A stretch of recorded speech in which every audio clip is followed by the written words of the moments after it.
Welcome back to the Market Podcast. Asymmetric info for individual investors. Educational info only, not financial or legal advice. Consult a pro before investing. Okay, let's set the stage. You've got this absolute titan of creative technology, Adobe, a massive established powerhouse, pulling in something like $20 billion in annual revenue, just dominant. Then, picture the scene back in 2022. This giant, maybe feeling a little threatened, makes this incredible $20 billion cash offer. Not stock, cash. To buy this much smaller, much nimbler company that was fundamentally changing how design teams work together. That offer, it sent shockwaves through the whole tech industry. But it didn't just sail through, it turned into this huge regulatory battle. Right. Regulators, especially internationally, got really concerned. Market dominance, lack of choice for consumers, all those antitrust flags went up. Exactly. And so late in 2023, they just slammed the door. Deal blocked. Adobe had to walk away, but not before paying a hefty $1 billion breakup fee to the challenger. And that's where it gets really interesting. Instead of being crippled, this challenger took that $1 billion, used it strategically, and then just months later, July 2025, they go public. At that original $20 billion valuation Adobe offered. But then, bang, day one trading, it skyrockets. Hits $68 billion at its peak. Today, it's settled, but still holding a very strong $34.4 billion market cap. A remarkable turnaround, fueled by that breakup fee. But here's the real twist, the thing that makes this more than just a tech rivalry story, especially for you listening right now. This company's balance sheet, it now holds $91 million in Bitcoin ETFs. And not just that, the board has given the green light to buy even more. That's definitely not your standard corporate treasury move. Precisely. So the big question we're tackling today is this. Is this challenger, with its clearly superior collaboration tech and this, let's call it unconventional Bitcoin-backed war chest, actually ready to take the crown from Adobe? Is the digital David equipped to beat Goliath this time? We're going to break it all down. The leadership, the tech advantage, those amazing financials, and critically, this whole capital allocation strategy, including the Bitcoin. We want to show you why this fight matters for your portfolio. It really is a classic disruption narrative, but playing out right now in the digital creative space. The weapons here aren't physical. They're code architecture, user experience, and yes, a very forward-thinking approach to managing their cash. And it all starts, as these things often do, with the leadership, the person driving the vision. Absolutely. You need that conviction from the top. We're talking about CEO Dylan Field. He's, 33 now? A Brown University dropout, interestingly enough. And his obsession, the thing he just couldn't let go of, was how incredibly clunky and isolating desktop design tools were. Right, the old way of working. Saving files, emailing them, version control nightmares. He wasn't just aiming for a slightly better tool. He envisioned seamless, browser-first, truly multiplayer collaboration. Designers, developers, product managers, all working together in real time on the same canvas. That obsession is what led to this platform. And for you, as an investor, that founder's vision is backed by real control. This is key. Yeah. Post-IPO, Field still holds a commanding 75% of the voting rights. 75%, that's huge. It is. It means his long-term product vision dictates strategy. It shields the company from, short-term market jitters or activist investors demanding quick profits over sustainable growth. We see this pattern in other big founder-led successes. Think Tesla, maybe Shopify. High conviction wins out. That structure allows for decisiveness. And speed. Plus, look at his compensation. It's almost entirely equity-based, something like 90%. But here's the catch. Those shares only vest if the company hits some seriously ambitious targets.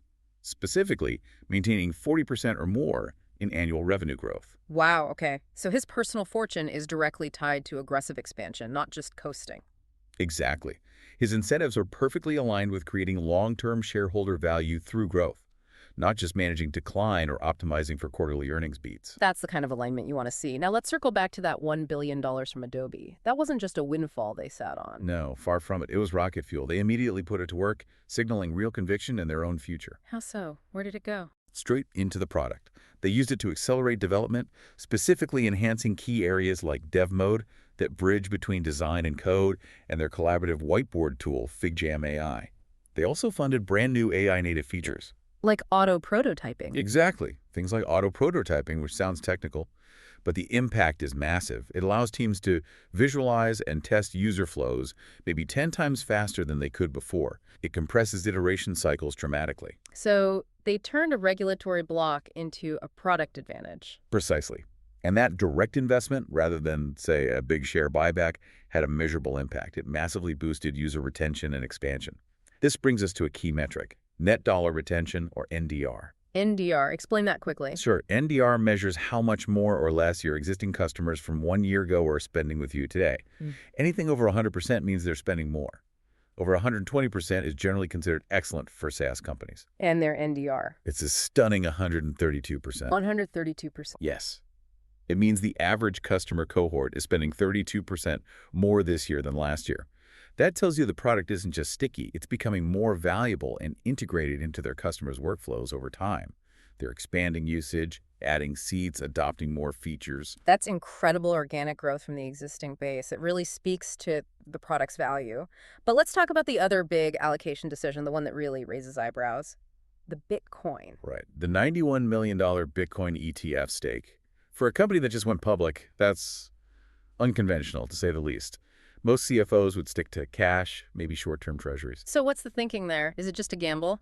I don't think it's a gamble in their eyes. It signals a very long-term perspective. They seem to view Bitcoin fundamentally as a scarce digital asset, a potential hedge against, well, the long-term erosion of fiat currency value against inflation, especially given everything happening macroeconomically. It's a stark contrast to the Adobes of the world. Absolutely.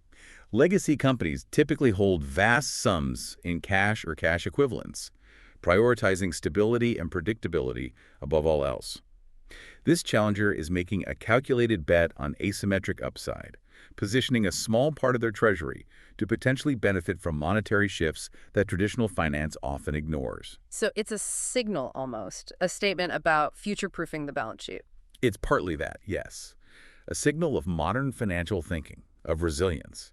It says they're not just playing the current game, they're thinking about the rules of the next game, decades out. And this mindset permeates their whole culture. Which ties back to their mission statement, right? Yeah. Helping design and development teams build great products together. Exactly. And the culture they foster to achieve that, they call it multiplayer everything. Multiplayer everything. It sounds like a slogan, but it translates into a real competitive advantage. It fuels the speed, the open collaboration, the constant feedback loops that apparently keep, 95% of Fortune 500 teams actively using their tools. So it's a cultural moat, in a way. I think so. While Adobe might be more top-down, more siloed with sequential handoffs between teams, this company thrives on simultaneous input, shared ownership, right within the design files. For enterprise clients who need to move fast, that collaborative speed becomes addictive. It makes it very hard to go back to the old way. That difference in approach in culture leads us naturally to the technology itself, because of the way they enable that collaboration is fundamentally different. It is. The technology is the core differentiator. Your analogy earlier was pretty good. The Challenger platform as a precise laser scalpel, cloud native, versus Adobe's powerful but maybe bulkier, desktop-centric Swiss Army knives. The difference really comes down to the underlying architecture, doesn't it? It absolutely does. And that's incredibly hard for Adobe to just copy. Remember, this Challenger's platform was born out of sheer frustration with those old-school desktop block tools, the installs, the updates, the crashes, the plugin conflicts. We've all been there. Right. Their solution was radical at the time. Build it for the browser first. The technical magic behind that is their use of WebAssembly, or WASM. Explain WebAssembly simply. Think of it like this. WASM lets developers take complex, high-performance code, the kind usually found in desktop apps, and compile it into a format that runs super fast, almost like native code, but directly inside your web browser. Chrome, Safari, Firefox, whatever. So no install required. None. No big downloads, no worrying about operating systems or hardware specs. You just open a URL and it works instantly. It feels as responsive as a desktop app, but it's accessible anywhere. And that's the technical moat you mentioned. Adobe's core Creative Suite products, they're built on decades of C++ code, primarily designed for single-user desktop processing back in the 90s and 2000s. Exactly. You can't just easily rewrite millions of lines of legacy C++ to run efficiently and collaboratively in a browser overnight. It's a monumental task. Yeah. That fundamental architectural difference limits Adobe's ability to compete on real-time, browser-based collaboration. They're essentially stuck to some degree with their legacy. In terms of achieving true real-time browser parity, yes. And the Challenger's vector-based engine, running on that WASM foundation, handles incredibly complex designs, infinite canvases, all with pixel-perfect precision right there in the browser. But the absolute killer feature, the one that changes everything, is that real-time multiplayer aspect. Everyone in the file at once. Multiple designers, developers, copywriters, project managers, all editing the same file simultaneously. You see their cursors moving, you comment directly on elements, you iterate instantly. It completely obliterates the old workflow. The old workflow being save, export, upload, share link, wait for feedback, download comments, make changes, re-upload. Exactly. All that friction, all that waiting, it just disappears. And in modern product development, where speed is everything, eliminating that friction is gold. We even have concrete proof of the impact. Look at the Netflix case study. Right. Netflix, a company obsessed with speed and iteration, went public saying that adopting this challenges platform cut their design cycles by 40%. 40%.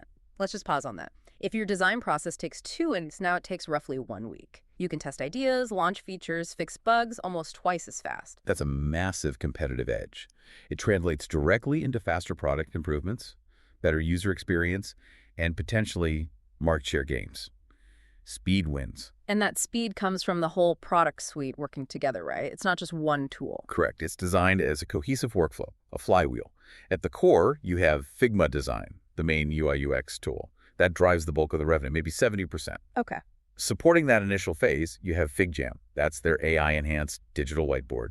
Great for brainstorming, mapping user flows, early ideation, and it's growing fast, something like 30% year over year, as teams embrace remote collaboration. But the piece that really seems to lock in the whole process, especially for larger organizations, is dev mode. Oh, absolutely. Dev mode is critical. It tackles one of the biggest pain points in product development, the handoff from design to engineering. The point where things often break down, misinterpretations, incorrect specs. Exactly. Dev mode aims to solve that. It translates design components directly into usable code snippets, provides accurate measurements, lists assets, essentially gives developers everything they need right from the design file. User feedback suggests it cuts implementation errors by around 50%. 50% fewer coding errors originating from the handoff. That saves huge amounts of time and frustration. Immense amounts. And by making that design-to-code transition smooth, they don't just capture the designers, they capture the highly paid developers too. Yeah.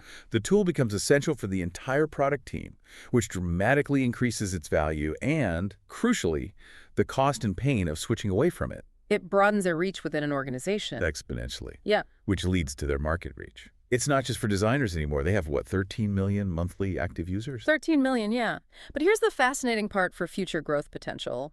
Apparently, 2/3 of those users are not professional designers. That's the validation of the Design for All mission. It means product managers, marketers, executives, support teams, they're all jumping into the files, viewing prototypes, leaving feedback, maybe even making small edits. The tool becomes the central hub for product visualization across the company. And that viral spread within organizations is the heart of their business model. It's pure product-led growth, or PLG. Explain PLG quickly. It means the product itself is the primary driver of customer acquisition, conversion, and expansion. Instead of relying heavily on sales teams, the product experience makes users want to adopt it, invite colleagues, and eventually upgrade to paid plans. And their model is textbook PLG. Straightforward subscriptions, tiered from free plans, which are great hooks, up to large enterprise deals over $100,000 a year. And the viral nature is baked in. Someone shares a design file link. The recipient needs an account to view or comment. Simple invite mechanics. Plus, they have this massive library of community files. Over 1 million templates, right? Yeah, over 1 million public templates and resources shared by users. It turns their user base into an army of evangelists and content creators, driving organic discovery and adoption. The result? Around 70% of their new customer acquisition is organic. Minimal sales and marketing spend needed for huge growth. That efficiency must flow through to the financials. Oh, it does. This PLG model allows for what's called zero-touch onboarding, even for big customers. They have over 1,000 customers paying $100K plus annually, many of whom likely signed up and scaled up without ever talking to a traditional salesperson. That keeps overhead incredibly low. Okay, let's get into those financial metrics then. This is where you see the power of that model for this SaaS company. Right, the numbers really tell the story of an efficient growth machine. Top-line revenue, as of Q1 2025 trailing 12 months, is $821 million. Solid. And the growth rate. Still very strong at 46% year over year. And crucially, about 95% of that revenue is recurring, locked in through subscriptions, often multi-year deals with enterprises. Very predictable. Predictability is good, but what about profitability? This is where they truly shine. Gross margins are an elite 91%, 91%. almost unheard of for a public company at scale. It means for every dollar of revenue, 91 cents is left after accounting for the direct costs of delivering the service, mostly cloud hosting on AWS in their case. Their lean cloud-native architecture and PLG model keep operational costs incredibly low, estimated at 20% below peers. So most of the revenue flows through to fund R&D, operations, and eventually profit, an efficient capital machine, as you said. Exactly. And to put that efficiency into context for investors, we really need to look at the Rule of 40. The key benchmark for healthy growth in SaaS, remind us what it is. Simple formula. Take the company's revenue growth rate and add its profit margin, usually operating margin or free cash flow margin. If the result is 40 or higher, the company is generally considered to be balancing growth and profitability effectively. Okay, so how does the challenger stack up against Adobe using the Rule of 40? It's a night and day difference. The challenger scores a very impressive 59. That's calculated from their, let's call it, 41% revenue growth plus an 18% operating margin. 59 is well above 40. What does that signal? It signals they are achieving rapid market share grabbing growth, the 41% part, while also being significantly profitable, the 18% margin. They can basically fund their own aggressive expansion. It's the ideal profile for a hyper-growth company. And Adobe. Adobe typically scores around 41, just meeting the threshold. It's usually something like 11% growth plus a much higher 30% margin. So Adobe is mature, slower growth, relying on high profitability from its existing base. Precisely. The Challenger's 59 screams superior efficiency, scalability, and a focus on high-growth areas. It confirms numerically their stronger position in terms of growth dynamics right now. And the balance sheet supports this. They're not burning cash to achieve that growth. Not at all. The balance sheet is incredibly strong, a fortress, really. They have $1.6 billion in cash and equivalents. And debt. Zero. Absolutely zero debt. Plus, they're generating significant cash flow. Free cash flow was $150 million over the trailing 12 months, and that figure itself was up 50% year over year. So they're financially rock solid.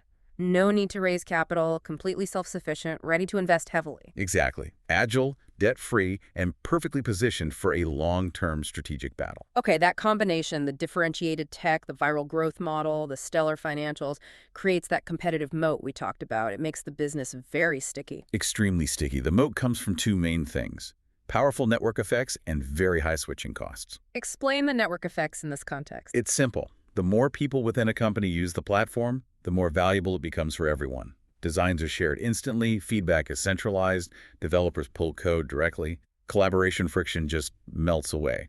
We saw that Uber example, a 10-fold increase in users led to a 50-fold increase in perceived utility. Why? Because everyone was finally on the same page, literally. It becomes the single source of truth for design and product visualization. Exactly. It gets deeply embedded in how a company builds products. And that leads directly to the second factor: switching costs. The pain of leaving. Huge pain. There's the emotional cost. Users like the tool. They don't want to go back to clunky desktop software. But there are also very real logical costs. Like retraining. Retraining hundreds or thousands of employees on a new system costs a fortune. Easily $50,000 or more per organization just in lost productivity and training fees. Then you have the nightmare of migrating potentially thousands of design files, breaking established workflows, especially the dev mode handoffs. It's a massive disruption. And those barriers are reflected in their renewal rates. Absolutely. They boast a 95% renewal rate. That's top tier. It's even better than Adobe's, which is estimated around 90%. It shows they aren't just acquiring users efficiently, they are keeping their high-value customers locked in and happy. Okay, let's pivot back to that Bitcoin stake. The $91 million we've established, it's unusual. How does it function as part of their competitive strategy? Why is it hard for Adobe to copy? Well, first, the rationale we discussed, viewing it as a long-term hedge against fiat debasement. That's a mindset shift. Adobe, as a large traditional corporation, would find very difficult to adopt culturally and probably legally, given shareholder expectations and fiduciary duties as currently interpreted.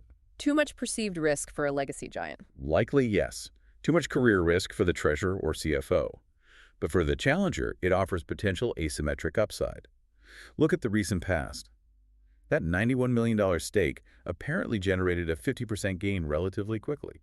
adding $10 million in unrealized profit to the balance sheet. Okay, but $10 million on a $34 billion market cap, is it really moving the needle, or is it more about signaling? It's a fair question. Right now, the dollar amount itself isn't transformative, but it's the principle and the potential future impact. It signals innovative, forward-thinking leadership, which can actually help attract talent, both engineers and finance people who appreciate that mindset. And the market might start pricing it in. Increasingly, yes. Some analysts are already starting to build this into their models. They see the potential for Bitcoin's known cyclicality, driven by things like halvings, to significantly boost the value of that treasury holding over time. The conservative estimates suggest it could add maybe $5 to $10 per share to the company's valuation in the next cycle, just from this non-operational asset appreciation. So it's like a hidden potential kicker to the valuation, a modern moat, as you called it. A modern moat that legacy players, bound by traditional finance thinking, can't easily cross. It adds another layer of potential resilience and upside. Okay, so looking forward, what's the growth plan? They have this financial fortress, this tech lead. Yeah. Where do they go next? The ambition is huge. Post-IPO, they earmarked $300 million specifically for R&D. They're targeting what they believe is a $50 billion total addressable market, or TAM, by 2030. $50 billion. How do they get there? It's not just UI/UX design tools anymore. No, that's just the beachhead. They're aggressively expanding into adjacent areas.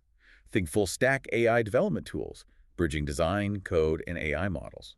And they're doubling down on serving those non-designer users we talked about, product managers, marketers, documentation teams.